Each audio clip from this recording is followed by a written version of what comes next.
This is Mr. Christopher with Funkatopia.com, and I am here with FunkJazz Kafe creator and founder Jason Orr. FunkJazz Kafe celebrating 20 years of creating artistic and a musical environment that allows artists to freely express themselves, and that essentially is a cauldron of music, community, arts, and a celebration of black culture.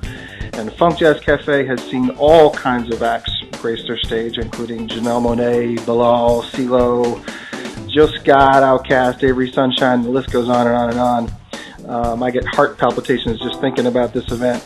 And I have with me now, again, as I said, the creator of FunkJazz Kafe, Jason Orr. How are you, sir? I'm good, Chris. Thanks for having me. Pleasure to be on Funkatopia. It's a pleasure for us to have you.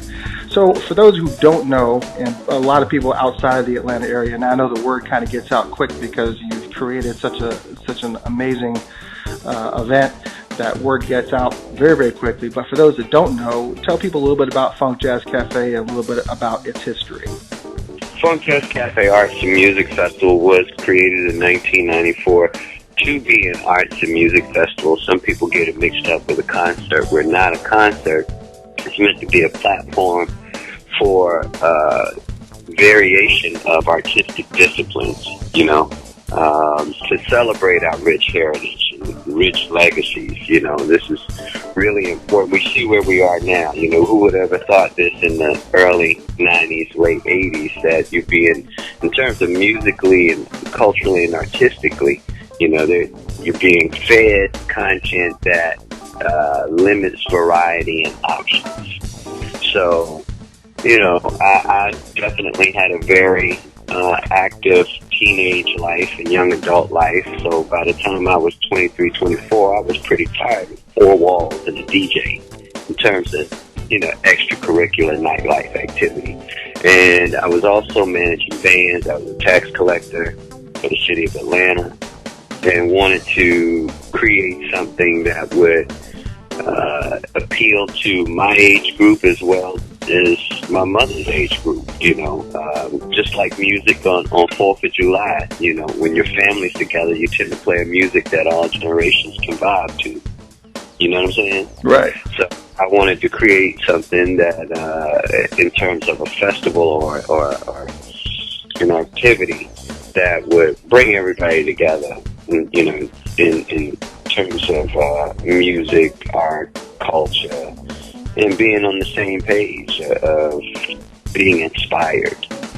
So we've had a great 20 years. It's really fortunate. We're really fortunate in the sense that we're still anticipated after 20 years.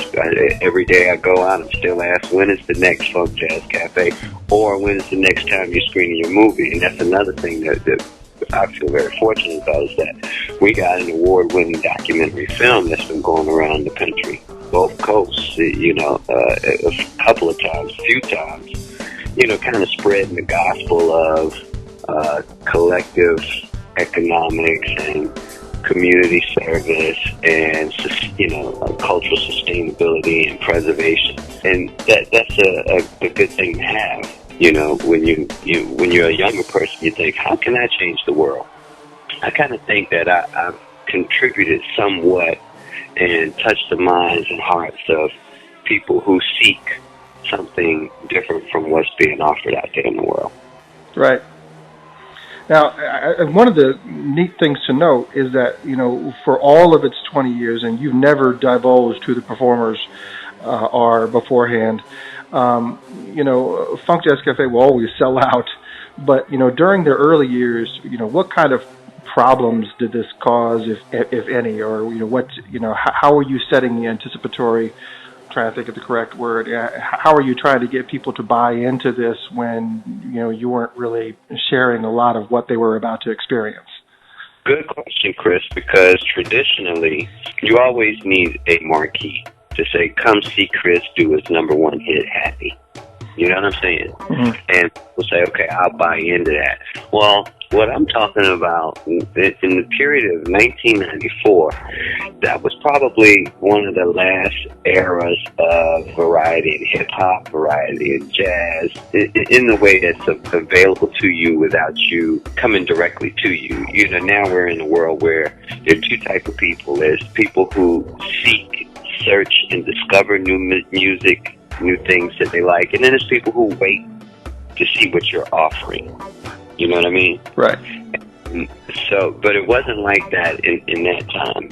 And, you know, the fact that we were including, you know, roaming performers and, you know, multiple interactive suites, you know, and poets and fashion exhibits and, you know, different type of visual art, from sculpture art, canvas art, culinary art even.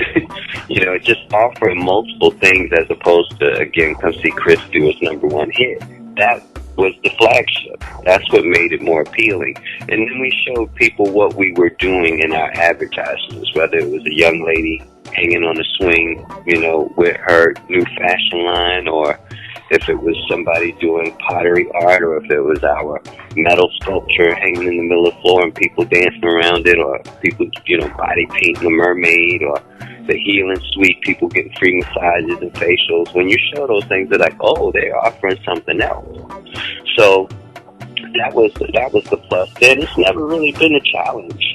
It's never been a challenge to where we had to sit back and say, you know what, I think it's time we start announcing the artists.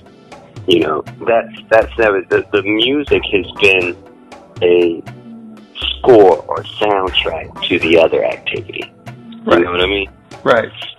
So you never know what you're going to get, but you know that what you're going to get is going to be of the utmost quality, because I mean, obviously there's got to be a selection process, obviously, that you go through when you're trying to pick out, you know, which artists should participate, or do you set any type of lines, or, you know, what is your prerequisites for somebody getting in on this event? Great songs, great performers. Gotcha. Yeah. Over the years, we have mutual friends, one being Van Hunt. Van was in a house band for a year before, you know, he did his solo project. He was a keyboard player. You know, even when he came to play, he was like, you know, I want to be in a band. I was like, what are you going to play? He's like, I'll play keyboards. Because, you know, Van's a multi-instrumentalist. So yes, he is. Yep. I'll play keyboards. And I was like, oh, okay, cool. And I wanted to preserve that platform to, you know, introduce great songs, great songwriters, great performers. Or when, you know, Janelle Monáe performed with us in '07, you know, she didn't really have a record out, but she was a great performer. You know what I'm saying? Mm-hmm. And he had a great song. So those are the things I go by. Oh, Bone Crusher. You know, Bone Crusher were great performers. They used to be called lyrical giants, you know, before, you know, even when he did Never Scared, which is a hip-hop classic, he had a whole catalog of really innovative musical hip-hop. You know, it was hip-hop, but it was musical, like Tribe Called Quest or Public Enemy almost. Right. But they were great performers, so it's just great performers. You know, Badu was a great performer if you didn't know who she was, just her presence on the stage. Yeah, Deanna Ferris is a great performer. Algebra's a great singer if you don't know who she is. And Avery Sunshine, you know, the last one we did in July. You know, I wanted to make sure that people knew Anthony David and Algebra got a big hit on the radio that we'll probably hear for the next decade on the radio. If you know black radio, they play songs. They still playing Jodeci. You know, I mean, on every station around the country, they playing Jodeci like it was the future. Like, wow, they still playing this. Like, you know, I can understand if you're playing God. I have nothing against Jodeci. I ended up liking the Jodeci songs, whereas in this time, I'm like, I don't want to hear If You Believe in Love. You know what I'm saying? You know, but now it's just like great stuff. You know what I mean? But so Avery Sunshine, Anthony David, you know, Forevermore, produced by DJ Kimmett. You're gonna hear that for a while. You know what I'm saying? Well, that leads to the next question because, you and I were talking a lot about this yesterday. Where do you think the future of music is going here? I mean, really from a public standpoint, because it seems like, the kind of music, that we're talking about at the Funk Jazz Cafe and the type of music that you and I listen to compared to what the public is being spoon-fed on the radio. I mean, do you see that ever changing, or this genre of music, whatever they decide to label it from one year to the next, has even a shot in hell at being on the radio airwaves anytime soon? Because even Janelle Monáe, who pretty much hit it pretty big, she doesn't really get any respect on the radio either. It's like everything is kind of like a ground movement.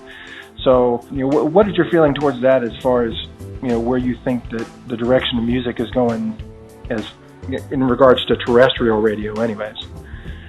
Terrestrial radio will always exist, I think, and in that, because it is the tool for the machine being corporations that still own catalog. Right. Think about it. They hire producers to resample a catalog, hence Kanye West doing Columbia Records catalog. And it gives the catalog, like Through the Fire, Shaka Khan's Through the Fire, more life. Or what's the Sierra Leone song? But you get the point. Madlib over at Blue Note. I mean, he kind of brought Blue Note back to life just from a catalog perspective without them having to release new artists. You know what I'm saying? Mm-hmm. By saying it and kind of regurgitating, reshaping it into something more modern. So terrestrial radio will be viable for that audience that I mentioned earlier that's waiting for you to feed them with something. No disrespect, but they're not maybe either astute or they're too lazy to look for a Little Dragon, a Thundercat, a King, a new Van Hunt record, a new Deion Ferris record, a new Prince record. I mean, people who love Prince don't know he's got an annual release. You know what I mean? They think his last record might be 3121 in America. You know what I'm saying? Right. Or I mean, I used to go around and meet with people around the country, around the world, and say, yeah, they love, Van Hunt's my favorite artist. And you'd be like, well, have you heard Jungle Floor? What'd you think about On the Jungle Floor, which was his second album? Mm-hmm. And that's like, he got 2 albums? I'm like, no, he got 4 albums. Interesting as a fan. You like someone in particular, but if you don't receive something from them, you don't know to stay current with them. Check and see how they're moving. You're in the age of social media. Find out if they got something. Oh, I didn't know we had a Facebook page. Okay, so I see we got 2 different types of consumers. So, I think that those people are there for terrestrial radio. What I cater to at FunkJazz Kafe Arts and Music Festival are people who are seeking new things, new ideas, new brands, new technologies, new music, new fashion. Their nose is wide open for new things. So, nobody on this planet has ever gone 10 years, 15 years, let alone 20 years without announcing a talent. So it's really a platform that people trust in finding new things. And so, even with radio, you got options. You got digital radio when it comes to streaming, or, look at all the healthy YouTube channels that got great music on it. I might listen to Nova Radio or, listen to the French crash all the American records together. It's great to hear Ray Charles crash into Fleetwood Mac and then turn around and play Kanye West and then a Prince song and then Leaders of the New School and Michael Jackson.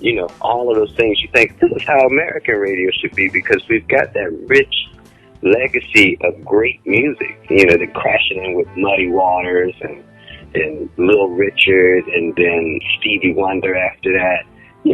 That's how things are supposed to be. But when you're here and you're getting, it's almost like categories in music. It sometimes can pigeonhole its growth and development. I think the labels also just seem to be running scared. It's like, you get these labels that will sign artists and they'll bury albums like Bilal's Love for Sale or Van Hunt's Popular Machine. I mean, these phenomenal, well-crafted albums that could be huge for these artists, and it just seems like the labels just don't know they don't know how to market things. They don't know how to. They don't realize that the market is there, but it's like they're running scared. I mean, do you think that there's ever going to be a scenario where the artists will be able to freely express themselves and be able to be marketed properly by labels? I mean, because even with Bilal and Van Hunt, some of these smaller labels it just seems like they don't know how to properly market it. What would your message be to those record companies on how to properly market an album like something like that? No, reevaluate audiences, and understanding how people move. I think, I do that with FunkJazz Kafe Arts and Music Festival. I do it with FunkJazz Kafe Diary of a Decade. I do it with our FCK Documentary Film Festival Music Conference. You got to know who's the audience and how do you talk to them today, not how you used to talk to them, not how this Madison Avenue talked to them, because that's clearly different. When you can have direct customization of the relationship and kind of control the dialogue between an audience, you keep them for a while. There's a gentleman that does a movie called Hidden Colors, Tariq Nasheed, and he'll go in there and he sell out, without letting that community know in mass media that, hey, we're coming to Atlanta and it needs to be on the V103s and the Kiss 104 Little World, and I need to be in the newspaper and all this. No, he's got a database. He's working straight on this database because he talks to them regularly, very frequently. This is coming up, so I'll be in town, and then you can go to the movie and you be like, I don't know none of these people. They live in Atlanta.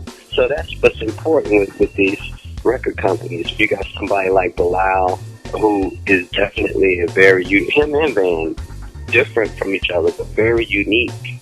They need someone who loves their music to represent them, and then start creating strategies and platforms around them that their audience can be engaged, as well as be introduced to new audiences. See how that goes. You gotta reboot the whole music business model. And we discussed that in FunkJazz Kafe Diary of a Decade, the movie, because it's not the same now. I've seen too many examples with the people that were mentioning, like Van Hunt and Deion Ferris and Bilal and Algebra and even Anthony David or Lil Dragon. All of those groups, you have to kind of sit down and say, okay, this is a little different from, we may or may not have to go to radio. Look at all the rappers that they'll do great YouTube videos and have decent songs. There's a young rapper, or not really a rapper, but a young guy named Rory. He's getting ready to open up for Outkast, 18 years old, out of Decatur, Georgia. When he has a show, it's packed. Don't have one song on the radio. Not one. I was like, how do y'all know this guy? And they said, well, we know his video. You didn't have that back in the day. Even the video had to come on one of the three great stations. MTV, BT, VH1. You had to see the video there, and then there would be local video, shows in most cities that weren't up holiday that might look like public television or something. You know what I mean? I'm definitely looking forward to you guys killing it once again at FunkJazz Kafe. For those that have never experienced FunkJazz Kafe, I implore you that you need to get out there. I mean, if you don't go ahead and buy your tickets in advance, I can tell you right now that you're going to miss it, and that's all there is to it. Head to the web, hit FunkJazz Kafe, that's cafe with a K, funkjazzcafe.com. Look up the information, find out all the details that you need to know. And Jason, I can't tell you enough how much I appreciate you guys taking the time out of your busy schedule, because I think after we hang up the phone, you're pretty much on a non-stop whirlwind schedule all the way past the event. But I appreciate your time. I thank you very much for taking a moment to kind of fill the Funkatopia fans out there about your event. I appreciate your time, Chris. Just the same. So, I look forward to seeing you at the movie on the 24th and coming to the festival on the 26th. We're going to have a good time. Yeah, we are. And once again, this is Mr. Chris Worth, Funkatopia, and you're listening to the interview with Jason Orr, creator of FunkJazz Kafe.